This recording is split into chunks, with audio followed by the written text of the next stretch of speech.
सभी को नमस्कार जोहार। देखिए झारखंड में आज झारखंड लोक सेवा आयोग जो इतिहास में आज तक कभी नहीं सुधरा। चाहे जेपीएससी में इतने बड़े आंदोलन हो, आपने 6 जेपीएससी में देखा कि वहाँ तक गोली चल चुका, आंसू गैस तक छोड़ चुके। और 7 से 10वीं जेपीएससी तक जो इतिहास की सबसे बड़ी लंबी आंदोलन हम और हमारे टीम के देवेंद्र नाथ महतो, मनोज यादव और भी हमारे सारे मित्र लोगों ने जेपीएससी को पानी पिलाने का प्रयास किया। जेपीएससी अपनी गलती कभी भी नहीं मानती है। मैं बता दूं कि जब जेपीएससी में 58 लोगों को बिना कॉपी का पास किया था तो हम लोग जेपीएससी भवन में दिन भर भूख प्यास से तड़प रहे थे। और उस स्थिति में हम लोगों ने उन लड़कों और लड़कियों को पीछा किया, उनका मार्कशीट लिया। तब शाम तक जो आज इस वर्तमान में नहीं है, जो जेपीएससी के चेयरमैन रह चुके अमिताभ चौधरी जी, उन्होंने एक गेम कर दिया कि उन लोगों को बाहर कर दिया। जेपीएससी कभी भी सुधरने का नाम नहीं ले रही है। 22 साल में 10 जेपीएससी हुए, कभी कोई बिना कॉपी के डीएसपी बन जा रहा है, कोई विधायक की भाई डीएसपी बन जा रहा है। उसके बाद जेपीएससी में हो रही भ्रष्टाचार के कारण आज तक जेपीएससी सुधारने का नाम नहीं ले रहा है। और फिर वही गलती की, हम लोगों ने कट ऑफ जारी करने के लिए पीटी के ही समय हम लोग लड़ाई लड़े, हम लोग मेंस के ही टाइम लड़ाई लड़े। और तो और जेपीएससी जब फाइनल हो गई तो मतलब मई में फाइनल हुई थी और आके 6 महीना बाद जेपीएससी एक बार फिर कट ऑफ जारी की है।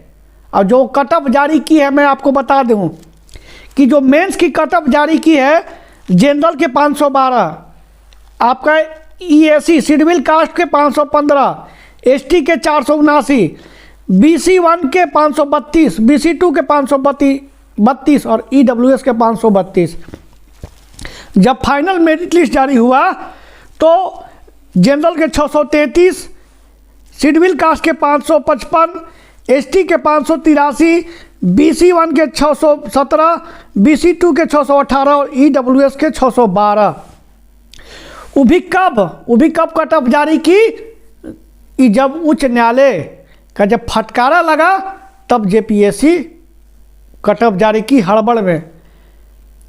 ये जो कट ऑफ जारी की है इससे कोई संतुष्ट नहीं है, सारे छात्र ये असंतुष्ट हैं और ये बनाया दिया गया मार्क्स है ना। मैं विश्वास करता हूँ, मैं आज बहुत सारे छात्रों से बात किया कि जेपीएससी का जो कट ऑफ जारी हुआ है आप उससे क्या संतुष्ट है? बिल्कुल संतुष्ट नहीं है। तो क्या किया जाए? जेपीएससी कब सुधरेगा? जेपीएससी को सुधारने के लिए हम लोगों को क्या करने पड़ेंगे? यहाँ तक मैं बता दूँ कि जिस समय मुख्यमंत्री का आपका आवास घेराव था, यही ठंडी की समय थी। जेपीएससी जिस दिन हम लोग का मुख्यमंत्री का घेराव था, हम लोग सारे व्यक्ति लोग छोड़ के चले गए। भाई शाम हुआ तो ये सभी लोग चले गए और हम लोग ठंडे में इसे कुड़कुड़ा रहे हैं इससे, और ऐसे आगे ताप रहे। हमारी बहुत बहनें ने 10, 11, 12 बजे रात तक हम लोग इंतजार किए, लेकिन माननीय मुख्यमंत्री जी की तरफ से एक कोई प्रतिनिधित्व मंडल तक नहीं आया। यह हमारा झारखंड, जैसे हम लोग बोलते हैं कैसे लिए झारखंड, तो हम लोग बोलते हैं लड़ के लिए झारखंड। अब कैसे लिए, अब हम लोग कैसे ले नौकरी, तो हम लोग लड़ के लिए नौकरी। ये हमारी झारखंड, ना यहाँ नियोजन नीति बन पा रही, ना स्थानीय नीति बन पा रही, ना हमारे झारखंड में झारखंड लोक सेवा आयोग तक सुधारने की आपका तैयार नहीं हो रहा है। झारखंड लोक सेवा आयोग को चलाता कौन है? उच्च न्यायालय। झारखंड सरकार को चलाता कौन है? उच्च न्यायालय। तो भैया ये क्यों हमारा स्टेट है? इस स्टेट से हमें क्या मिल रहे हैं? जब छात्र आंदोलन करे, जब छात्र केस करे, तब उच्च न्यायालय की फटकार से जेपीएससी अपने आप को मानती है कि हाँ मैंने गलती की। और तो और मैं बता दूं कि ये जो जेपीएससी का जो कट ऑफ जारी हुआ है, जैसे मैं बता दूं एक लड़की है जो पलामू की है, उसको 633 से ज़्यादा नंबर है, लेकिन उसके सर्टिफिकेट इशू के चलते उसको सर्टिफिकेट इशू के चलते उसको बाहर कर दिया गया है। ऐसे कितने केस हैं, हमको लगता है 5-6 केस आए हैं। अगर जेपीएससी नहीं सुधरी, अगर 11 जेपीएससी में अगर थोड़ा सा भी मुझे गलती महसूस हुआ तो इस बार जेपीएससी में हम लोग ताला लगाएंगे। क्योंकि अगर उच्च न्यायालय की फटकार से और छात्रों के आंदोलन से अगर जेपीएससी चलेगा तो जेपीएससी क्यों है भाई, इसको यूपीएससी के हाथ में दे देना चाहिए ना। ये का जेपीएससी उनके लिए है जो अपने परिवार को वहाँ के सदस्य बनाए, जो अपने परिवार को जेपीएससी के सदस्य बनाए और मनचाहा वो अपने ये अधिकारी चुन के वहाँ भेजे ताकि उनकी चली, छात्रों का नहीं। जो संघर्ष करता है उनकी नहीं, उनके परिवार वाले के लिए जेपीएससी है क्या। मैं इसका घोर विरोध करता हूँ, घोर निंदा करता हूँ कि जेपीएससी से जो चयनित होते हैं हमारे छात्र, वो झारखंड राज्य के सरकार के अंतिम वर्ग तक, लूल्हे लंगड़े जो गरीब जो होते हैं, गरीब तबके वर्ग के लिए जो सरकार योजना देती है उनको पहल करने के लिए जेपीएससी चयनित करती है छात्रों को। लेकिन वही जब ये भ्रष्टाचार में लिप्त होंगे तो हमारा राज्य कैसे चलेगा। आज 22 साल हो गए झारखंड को ये अलग हुए, लेकिन आज तक जेपीएससी कभी भी सुधारने का नाम नहीं ले रहा है।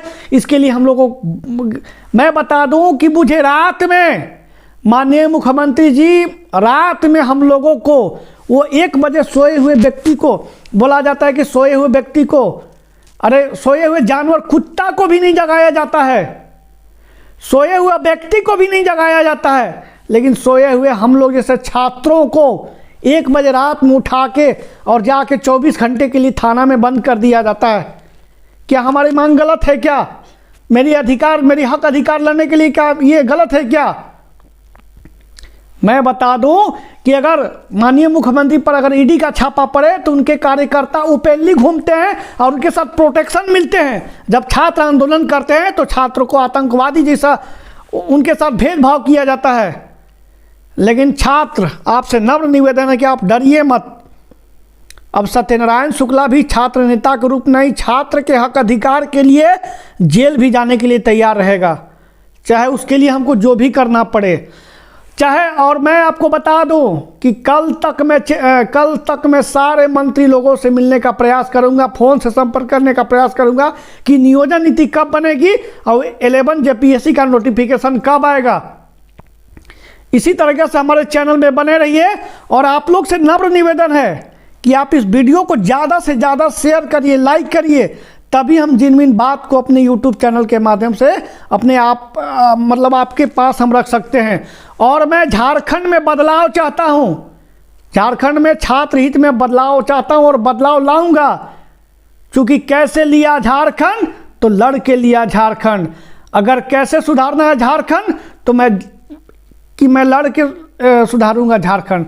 तब तक हमारे चैनल पे बने रहिए। जय हिंद, जय भारत, जोहार झारखंड।